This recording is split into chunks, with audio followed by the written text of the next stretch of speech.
আল্লাহ তাআলা কাউকে ধনী বানিয়েছেন, যাদেরকে দেখে আমাদের মতো গরিবরা মাঝে মধ্যে মনে প্রশ্ন করি, মওলা তুমি তো চাইলে আমাকেও দিতে পারতা, আমাকে দাও নাই কেন? রব বলে তোকে বেশি ভালোবাসি তাই দিই। এটা আবার কেমন ভালোবাসা? লুঙ্গি একটা দিলা সেটাও সিরা। মওলা এটা তোমার কেমন ভালোবাসা? হাত একটা দিলা সেটাও বাঁকা। মওলা এটা তোমার কেমন ভালোবাসা? ঘর একটা দিলা, রোদের আলো ঢুকে বৃষ্টির পানি ঢুকে। মওলা এটা তোমার কেমন ভালোবাসা, যে ভালোবাসায় এত কষ্ট পাওয়া যায়।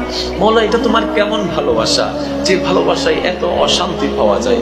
রব বলে আমি চাই তুই জান্নাতে থাকবি, আমি চাই তুই জান্নাতের সম্মানে থাকবি, আমি চাই হাসরের মধ্যে অন্য সব কোটিপতিরা যখন হিসাব দিতে ব্যস্ত থাকবে, ওই কোটি কোটি বছর যেন তোকে দাঁড়াইতে না হয়, সেজন্য গরিব বানিয়ে তোর রাস্তা সহজ করে দিয়েছে। সুবহানাল্লাহ।